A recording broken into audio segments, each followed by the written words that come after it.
Hello bachcho, let's see the question. The question says let f of x be a differentiable and g of x be twice differentiable function such that mod of f of x minus 1 is less than equals to 1 and f dash of x is equals to g of x. If f square at 3 plus g square at 3 is equals to 20, then the number of values of c belongs to open interval 0, 4 such that g of c into g double dash of c is greater than 0 is और r dash. तो हमारे पास given है कि f of x हमारा एक differentiable function है, g of x हमारा twice differentiable function है। हमारे पास ये भी गिवन है कि mod of f of x minus 1 this is less than equal to 1 and f dash of x जो है ये हमारा किसके इक्वल है, g ऑफ x के। f square at 3 plus g square at 3 ये हमारा इक्वल है 20 के। तो हमको इधर कितने नंबर ऑफ सी ऐसे एग्जिस्ट करेंगे जो कि हमारे किसको बिलोंग करेंगे, ओपन इंटरवल 0,4 को सच दैट कि G of C into ji double dash of C ये हमारा ग्रेटर देन होगा 0 के। Firstly I will tell you कि कॉन्सेप्ट और एक ये कॉन्सेप्ट आपकी हेल्प करेगा इस क्वेश्चन को सॉल्व करने में। अगर हमारे पास एक गिवन है कि मोड ऑफ x माइनस ए जो है ये हमारा किसके इक्वल है, b के, और क्या इंप्लाई कर देगा, दिस इंप्लाइज दैट कि x माइनस ए ये हमारे किसके इक्वल होगा प्लस माइनस b के। अगर हमारे पास इनइक्वालिटी है तो इनइक्वालिटी का साइन वही सेम रहेगा। ये था हमारे पास फर्स्ट की कॉन्सेप्ट। नाउ द सेकंड की कॉन्सेप्ट इज, हमको पता है कि integration from a to b f dash of x dx ये हमारे को होता है दिस इज इक्वल्स टू ये हमारा इक्वल होता है f of b minus f of a के। अब हम क्या करेंगे, इन दोनों की कॉन्सेप्ट की हेल्प से अपने क्वेश्चन को सोल्व करेंगे।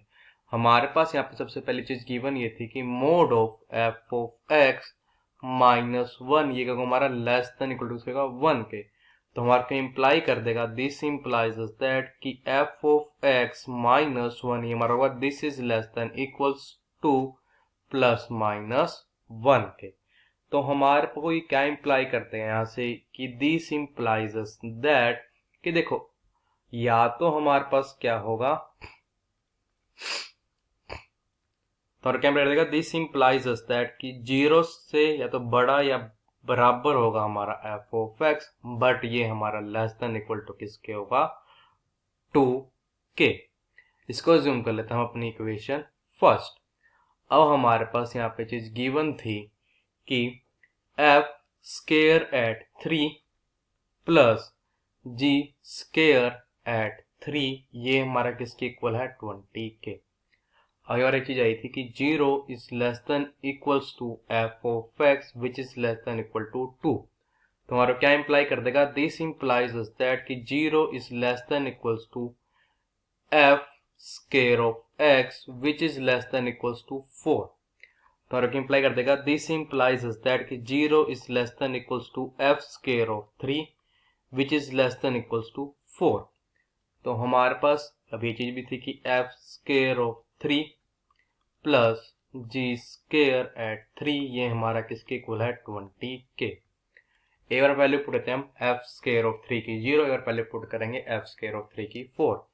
जब पुट करेंगे f स्केयर ऑफ 3 को 0 बचेगा कि यहाँ पे 0 plus ji square of 3 this is equals to 20।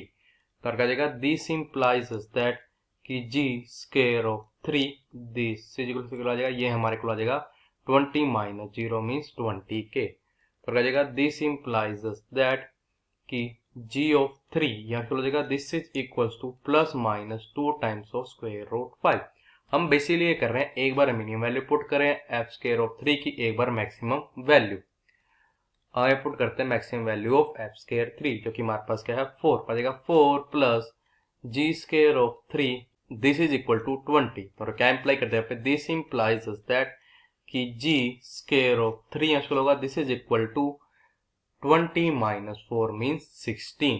तो हमारे पे क्या जाएगा, दिस इंप्लाइज दैट ये हमारे पे इंप्लाई कर देगा अब कि जो हमारा g ऑफ 3 किसके इक्वल होगा, this is equal to plus minus 4। देखो हमारे पास एक चीज आ गई कि जब हमारे पास क्या था f स्क्वायर ऑफ 3 इक्वल था 0 के, तब हमारे पास आया था जी ऑफ 3 किसके इक्वल आया था, plus minus 2 times of square root 5 के। और जब हमारे पास क्या था, एफ स्क्वायर ऑफ 3 का मैक्सिमम लेवल पे क्या है 4, तब हमारे पास क्या आया है जी ऑफ 3, तब हमारे पास यहाँ पे इक्वल आया है प्लस माइनस 4 के। आल्सो अब देखो हमारे पास यहाँ पे गिवन क्या था कि जो हमारा जी ऑफ एक्स है किसके इक्वल है, this is equals to f dash of x के। तो हमारे पास क्या आ जाएगा, दिस इंप्लाइज अस दैट, और क्या इंप्लाई कर देगा यहाँ पे कि पता है कि integration from 0 to 4 ji of x D X आ जाएगा, this is equal to integration from 0 to 4 F dash of x D X के। तो हमारा किसके इक्वल आ जाएगा, दिस इज इक्वल्स टू, अभी हमारे यहाँ पे इक्वल आ जाएगा integration from 0 to 4 F dash of d x में इक्वल, ये हमारे इक्वल होता है f of 4 minus f of 0 के हमारा वैल्यू आ गया ये integration from 0 to 4 ji of x D x. अब देखो हमारा कोई चीज पता है क्या, कि जो हमारा एफ ऑफ एक्स है ना, ये हमारा किसको बिलोंग कर रहा था, ये हमारे पे बिलोंग कर रहा था क्लोज इंटरवल 0,2 को। तो क्या जाएगा, दिस इंप्लाइज दैट कि एफ ऑफ 4 और एफ ऑफ 0 भी हमारे इसको बिलोंग करेंगे, बिलोंग्स टू क्लोज इंटरवल 0,2।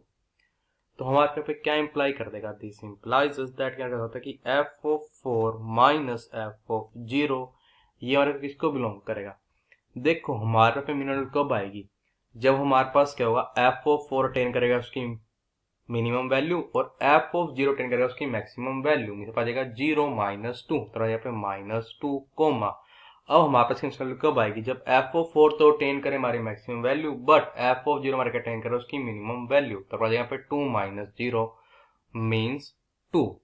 तो हमारे को भी क्या इंप्लाई कर देंगे यहाँ से कि दिस इंप्लाइज दैट कि integration from 0 to 4 ji of x D x ये हमारा किसको बिलोंग कर देगा, ये हमारा पे बिलोंग कर देगा क्लोज इंटरवल -2,2। अब यहाँ पे क्या लेट कर लेते हैं कि जी ऑफ एक्स ये भी हमारा ग्रेटर देन 0 है और जी डबल डैश ऑफ एक्स ये भी हमारा ग्रेटर देन क्या है 0 के। जब हमारे पास एक्स इसको बिलोंग कर रहा है यहाँ पे ओपन इंटरवल 0,4 को। देखो हमको तो जी बताया था, ऐसे कितने सी एग्जिस्ट करेंगे कि हमारे पास G of C into ji double dash of C जो है हमारा ग्रेटर देन क्या होगा 0 के। तो या तो हमारे पास दोनों पॉजिटिव हमारे दोनों नेगेटिव होंगे, हमने पहला केस लिया कि दोनों हमारे पास पॉजिटिव होंगे, सिमिलरली हमारे पास सेकंड केस भी ऐसे ही चलेगा। अब ध्यान अब ध्यान क्या है कि जी डबल डैश ऑफ एक्स जो है कि हमारा ग्रेटर देन है 0 के, मीन्स ग्राफ कंसर्ट होगा कनकेव अप, और हमारे पास ये भी कि जी ऑफ एक्स हमारा ग्रेटर देन 0 है। हम करते हैं ग्राफ ड्रॉ करते हैं जी ऑफ एक्स का, ये है हमारी X axis and this is our Y axis. अब देखो हमारे पास दो चीज आई थी, तो G double H of X greater than 0 और G of X greater than 0 mean हर ग्राफ तक कनकेव अप बनेगा ही, साथ में हमारे पास हर एक वैल्यू जी उसकी आएगी पॉजिटिव आएगी। तो हमारा ग्राफ कुछ इसका इस टाइप से यहाँ पे बनेगा। अब देखो हमारे पास यहाँ पे क्या आया था कि जी जो हमारे पास 3 पे था, जी ऑफ 3 ये या तो हमारा इक्वल था plus minus 2 times of square root 5 के, हमारे पास क्या था जी ऑफ 3 हमारा किसके आया था प्लस माइनस 4 के। तो या तो अगर आप कुछ मेरा ग्राफ बने यहाँ पे कुछ इस टाइप का, हमारे पास यहाँ पे क्या लाइन आएगी, हमारे पास लाइन आएगी हमारी x इज इक्वल्स टू 3 वाली, एंड ये हमारी लाइन होगी यहाँ पे x इज इक्वल्स टू 4 वाली। तो हमारा पहला पॉइंट क्या है, पहला पॉइंट आ जाएगा यहाँ पे अब 3,4, एंड पहला पॉइंट क्या होगा, हमारा पहला पॉइंट हो जाएगा ये 3, हमारे पास यहाँ पे 2 टाइम्स ऑफ स्क्वायर रूट 5। हम करते हैं से एक लाइन ड्रॉ कर देंगे कि पैरेलल होगी एक्स एक्सिस के। अब देखो हमारे पास ये लाइन है x इज इक्वल टू 3 वाली, ये वाली लाइन हमारे पास लाइन कौन सी है x इज इक्वल टू 4 वाली। तो हमारे पास ये इनके बीच का डिस्टेंस इक्वल आ जाएगा 1 के, एंड हमारे पास ये किसके इक्वल है, ये हमारे यहाँ पे इक्वल है 4 यूनिट के। पे वैल्यू आएगी integration from 0 to 4 ji of x dx। यहाँ पे जो आएगा हमारे पास एरिया आएगा under the curve g of x from 0 to 4 means या तो हमारे पास वाला एरिया ये कंप्लीट वाला एरिया होगा या हमारे पास यहाँ पे कौन सा एरिया होगा, ये सिर्फ जो अब मैं ड्रॉ करूंगा यहाँ से येलो पोर्शन वाला, और ये वाला मेरा area always greater than equal to किसके होगा, एरिया ऑफ ये जो हमारा क्वाड्रिलेटर फॉर्म्ड हुआ है एम एस के डी, जो कि हमारा एक रेक्टेंगल, बिकॉज हमारे पास ये एंगल भी 90, हमारे पास ये एंगल भी 90, हमारे पास ये एंगल भी 90 है, हमारे पास एंगल इक्वल है 90 के। तो हमारे पास जाएगा दिस इज इक्वल टू, अब हमारे पास एक साइड है 4 यूनिट, हमारे पास दूसरी साइड कितनी है 1 यूनिट, तो यहाँ पे 4 आ जाएगा। तो हमारा क्या इंप्लाई कर देगा अब ये कि this implies that integration from 0 to 4 g of x dx, ये जो होना चाहिए हमारा ग्रेटर देन इक्वल टू होना चाहिए 4 के। बट हमारे पास तो अभी एक चीज आई थी कि integration from 0 to 4 g of x dx ये हमारा बिलोंग कर रहा था क्लोज इंटरवल -2, 2 को। तो हमारे पास आएगा value greater than equal to होगी 4 के, और हमारे पास ये हमारे पास मैक्सिमम कितना हो सकते हैं यहाँ पे 2, इसका मतलब हमारे पास चीज पॉसिबल होने से जाएगा। दिस इंप्लाइज दैट कि हमारे पास कोई वैसा सी एग्जिस्ट नहीं करेगा, there does not exist any c such that हमारे पास यहाँ पे क्या हो g of c into ji double dash of c, ये क्या हमारा ग्रेटर देन हो 0 के। तो अब हमारे पास यहाँ पे क्या आ जाएगा कि जो हमारे पास फिल इन दी ब्लैंक पे हमारा आंसर क्या आ जाएगा हमारा यहाँ पे 0। So the final answer is 0। I hope you understood it well. All the best. Thank you.